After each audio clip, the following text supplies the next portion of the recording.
Cumprimento os irmãos com a paz do Senhor Jesus Cristo. Vamos orar. Nosso Pai do céu, nós te agradecemos pela essa oportunidade que estamos aqui, Pai. Mesmo nesses momentos tão difíceis, Senhor, reconhecemos que não é pela nossa força, nem pelo nosso intelecto, Pai, mas pela sua graça tão rica e gratuita que estamos aqui, Senhor. Levantamos essa aula nas suas mãos, Senhor. Estamos prestos a estudar mais sobre sua palavra. Venha nos ensinar, Senhor. Venha nos dar entendimento, Senhor, para que no fim toda honra e glória vai ser para o seu santo nome. Em nome de Jesus, nós oramos e te agradecemos. Amém. Vamos direto a uma revisão de o que a gente tem visto até agora. Temos visto nas outras aulas sobre o que é ser um discípulo. Temos aprendido que Jesus intencionalmente inicia sua sermão no monte com os bem-aventurados. Isso é porque eles servirão como os princípios básicos, sabe? Ou a porta de entrada para o sermão.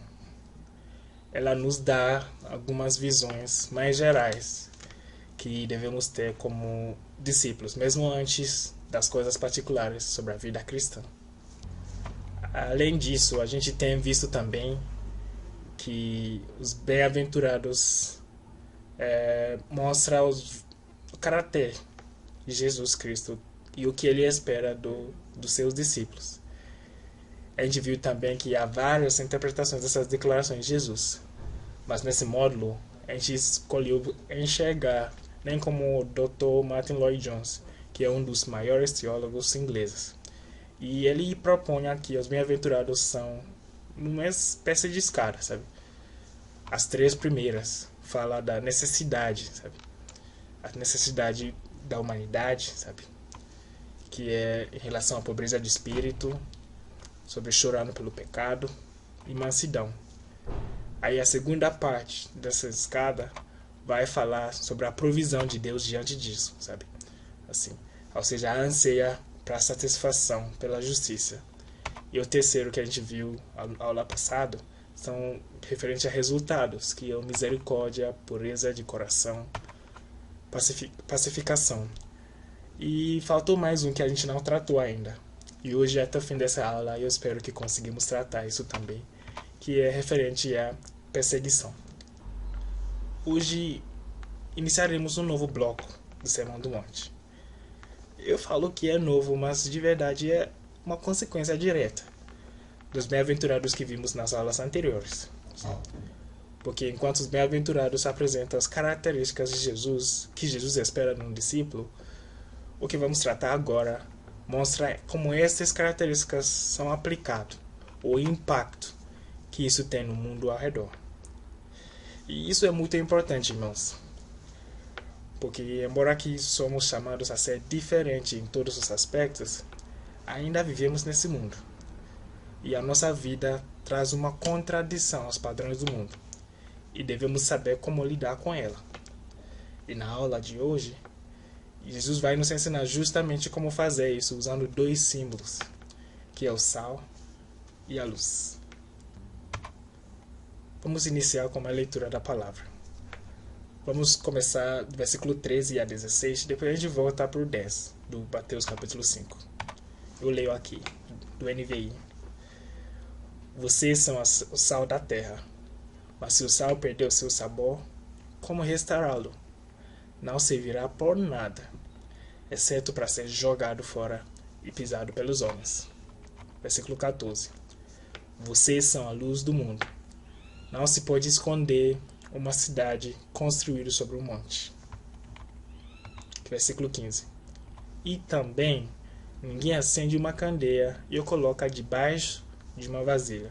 Pelo contrário, coloca no lugar apropriado, e assim ilumina a todos que estão em casa. E versículo 16.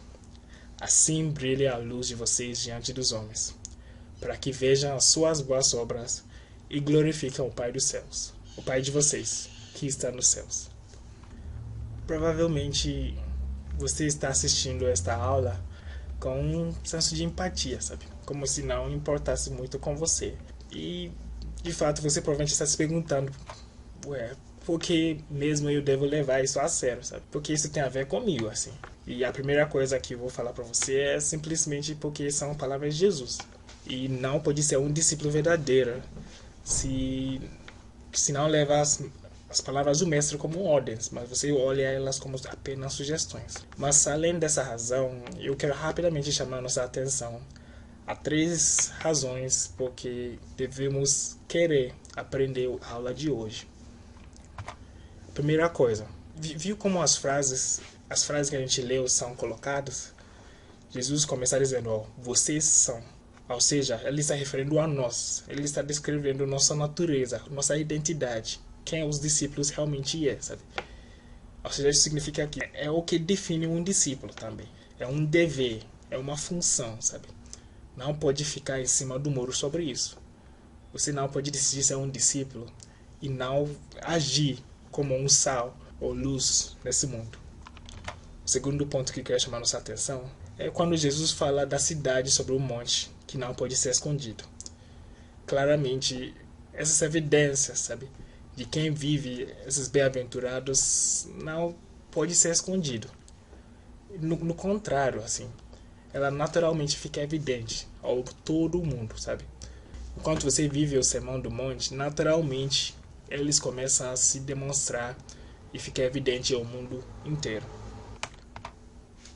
O terceiro ponto, irmãos, talvez isso seja a razão mais dura que vou te dar para levar isso a sério. A gente lembra quando a gente começou o sermão do monte, falando que Jesus estava na multidão, e ele se retirou e começou a falar com os discípulos. Então, quem não segue essas palavras de Jesus não é diferente da multidão. Você não pode continuar como um discípulo, sabe? Você não terá mais utilidade, como um sal que perdeu seu gosto ou a luz que não está brilhando mais. E espero que você está levando esses pontos a sério e está sendo motivado, sabe? Cutucado pelo Espírito Santo para levar muito esse estudo de hoje a sério, que fala da influência do discípulo, o impacto do discípulo do mundo. Vamos falar agora sobre o que é ser sal da terra. Esse texto, que fala de nós sermos sal da terra, revela como o mundo realmente é. E em cada ponto que vamos citar aqui, vou tentar deixar clara essas diferenças. Primeiro ponto, sal serve para preservar. No tempo de Jesus, em que não tinha congelador, e até mesmo nos tempos de hoje, o sal sempre serviu como um preservador, sabe? Ou seja, quando queremos guardar algum carne por mais tempo, assim, a gente esfrega na carne com sal e isso preserva ela por mais tempo, sabe? Irmãos, o mundo está estragando. Depois da queda, o mundo fica cada vez mais precário, sabe? Já chegou um ponto tão ruim que Deus tinha que reduzir a idade média que o homem vivesse, sabe? Para controlar o quão mal o coração de homem tem tornado, assim. Ele até chegou a passar um dilúvio, como a gente lembra da Bíblia. E hoje em dia não é muito diferente, não. Assim, vivemos a cada dia mais sem reverência ao Deus Altíssimo.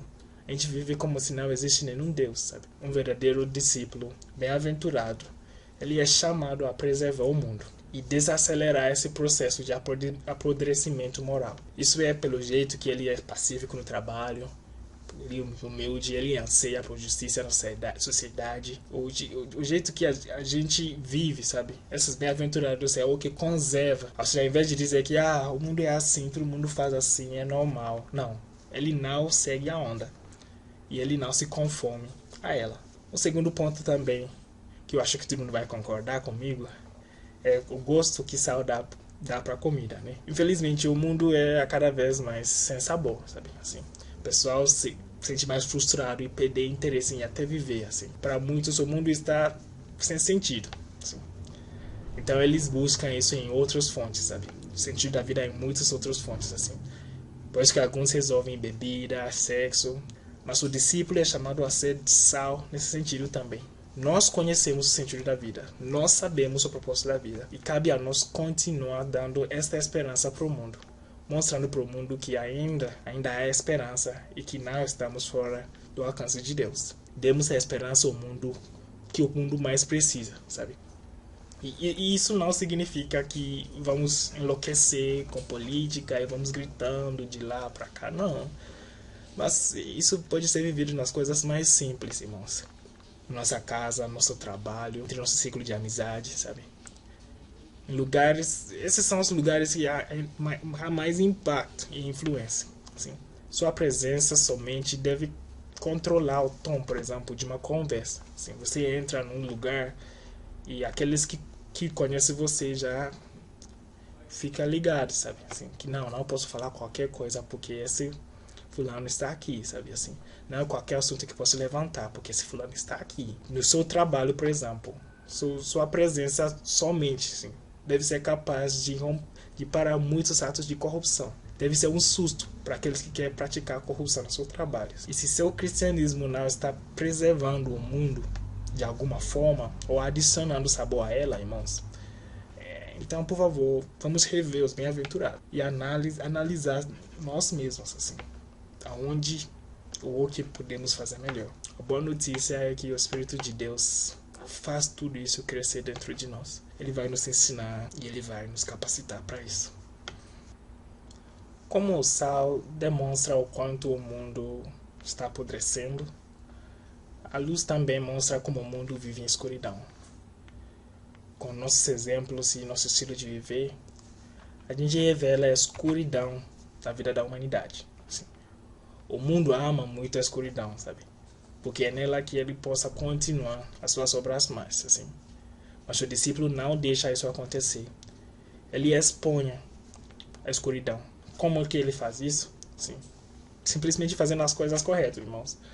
Então o que significa é que um discípulo verdadeiro não vai apoiar as coisas erradas, claro, mas também não ficar calado, irmãos. Ele se posicione firmemente no que é certo, para que os outros possam ver, sabe? A presença de um discípulo verdadeiro em qualquer situação, de fato, é evidente, sabe? Porque ele revela o que é certo, o que ele revela o que é verdade, sabe?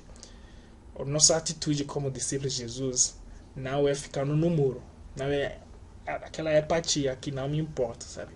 Porque quando nós conhecemos o que é certo, ficamos quietos e calados, que o mal ainda continua perpetuando. Temos que tomar uma decisão e uma posição firme para expor toda a escuridão em nossas casas, nossos trabalhos, nosso ciclo de amizade, qualquer lugar que a gente se encontra. O segundo ponto. E para tocar nesse ponto, só quero nos chamar a atenção que é verdade que conhecimento traz iluminação, sabe? E estamos vivendo num mundo que é cheio de muitos conhecimentos, como nunca houve, especialmente nesse século, assim. Mesmo assim, a palavra de Deus diz que o mundo está em escuridão, sabe? Por quê? Porque não é sobre apenas saber de cabeça alguma coisa, mas até o jeito que a gente aplica esse conhecimento faz muita diferença, irmãos. O conhecimento no mundo é limitado às coisas físicas, assim. Ele é praticamente ignorante sobre o conhecimento da vida, assim. E isso explica como a gente cada vez mais aplica errado os conhecimentos. Porque o conhecimento em si não é mal, mas após a queda, o que acontece? O diabo pega as coisas boas de Deus e dá uma razão ou um foco distorcido nela. Então, ciência e tecnologia e tudo que era para servir para o crescimento da humanidade, para o bem da humanidade, agora acaba sendo implementado pelas coisas erradas, assim. Mas aí que entra um discípulo de luz. O que ele faz? Ele pega essas coisas e ele ilumina elas, ele mostra o verdadeiro significância, a verdadeira aplicação disso. Ele consegue falar melhor sobre o propósito de vida. Então, um pleno conhecimento disso muda drasticamente a nossa forma de pensar e viver. E como discípulos bem-aventurados, não apenas desaceleramos o mundo que está apodrecendo, mas também apontamos para onde eles podem encontrar a vida eterna, que é em Jesus Cristo. No livro de João, capítulo 8, versículo 12, Jesus se apresenta como a luz do mundo. Então, nós, discípulos, que conhecemos nosso Mestre como a luz, apontamos o mundo a essa luz.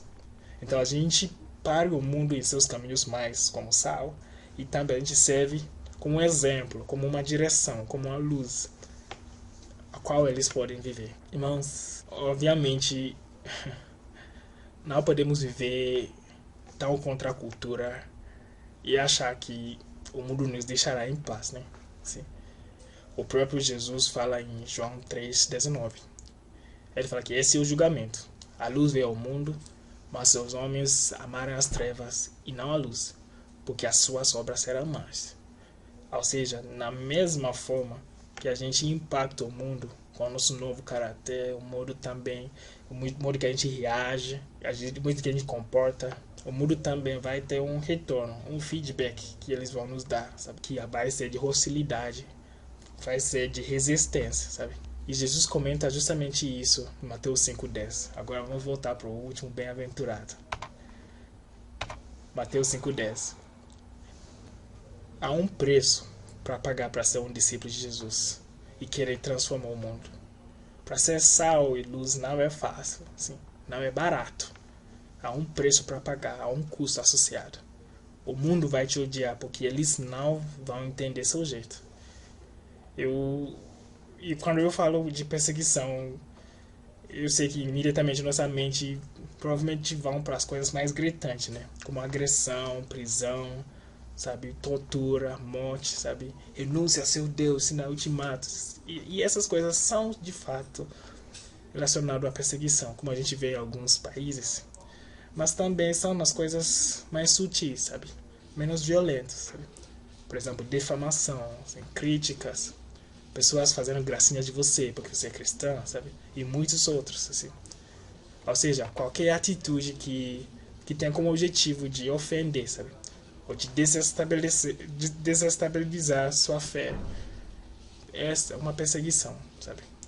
Mas nesse momento vou tentar deixar alguma coisa clara aqui, que não é toda perseguição que é bem-aventurado, irmão. Se, por exemplo, se não impactamos o mundo com amor, mas agimos de qualquer forma, e, por exemplo, somos perseguidos, não podemos nos enganar que somos bem-aventurados. Lembra, a gente aprendeu no início que a vida de discípulo é tudo resumido em amor. Ou seja, mesmo sendo sal e luz, tem que ser feito em amor. Se a gente não demonstra amor enquanto a gente faz isso, e por isso que somos perseguidos, então a gente perdeu o foco. Isso não é sobre sendo bem-aventurados. Bem-aventurado não aplique para aqueles que estão perseguidos por falta de sabedoria, por exemplo. Não aplique a eles. O texto é claro. A perseguição que é bem-aventurado tem a ver com Cristo e a sua justiça. Isso significa que você está sendo perseguido por viver como Cristo tem mandado que a gente vive, sabe? Você é perseguido, rejeitado por viver o caráter de Jesus. É para esse tipo de pessoa que Jesus fala que será bem-aventurados. Em João 15,18, Jesus diz: se o mundo te odeia, tenha em mente que antes odiou a mim. Ou seja, isso é uma coisa esperada. Ele fala do mundo tendo aflições, mas sejamos de bom ânimo, que nós venceremos como ele venceu também. Mas agora o que a gente ganha com tudo isso, né? O que isso gera em nós? Bem, só vou apontar nessa aula aqui, que é simplesmente como perseguição revela a sua lealdade e fidelidade com Cristo. Assim, para aqueles pessoas que são mais ou menos, o diabo não gasta tempo com eles. Só quem é leal a Cristo é perseguido.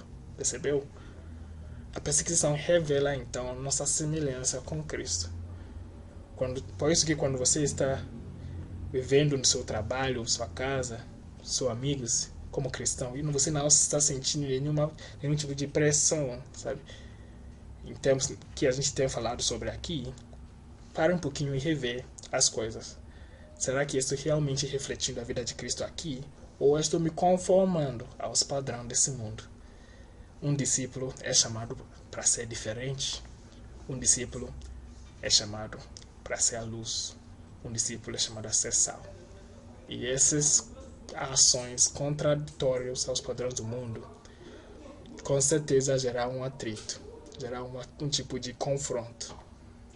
Vamos concluir agora? Bem, até agora temos aprendido como é o caráter de um discípulo e como isso impacta o mundo, sabe? Mas isso não é alguma coisa que acontece uma única vez, sabe? É necessário que nós lembrarmos desses ensinamentos de tempo em tempo, assim, que a gente cria esse hábito de rever os bem-aventurados com frequência, assim, e usar elas como uma meta para saber se por acaso estamos vivendo a vida de Deus, que Deus nos chamou, ou estamos vivendo de qualquer forma. Lembra, Jesus que define padrões de um discípulo, e os padrões deles são muito claros nesses estudos que estamos fazendo. Vamos reconhecer que somos incapazes de viver isso sozinho, e vamos clamar, assim, vamos chorar, assim, com o coração quebrantado, que o Espírito Santo de Deus venha a realizar essas coisas que estamos aprendendo dentro de nós. E a partir disso, a gente começar a viver na fé que Deus nos deu o Espírito Santo. E Ele habita em nós para nos direcionar a toda a verdade. E o que a gente faz? A gente concentra nisso. Nunca perde o foco. Vamos então agora viver como sal e luz do mundo. Vamos orar? Nosso Pai do céu, nós te agradecemos pela essa aula, Pai, que o Senhor tem falado bastante conosco através desse segundo bloco do Sermão do Monte, que o Senhor tem nos lembrado do impacto que nossos caracteres como cristãos e discípulos tem que gerar, Pai. A nossa oração é que se há uma esfera na nossa vida, Pai, que nós está gerando esses frutos, que nós não estamos sendo sal, luz, Pai. Seu Espírito venha nos lembrar, seu Espírito venha a nos confrontar, Pai. E depois disso, Pai, nos dá força para conseguir viver, Pai, de acordo com suas ordens, Pai.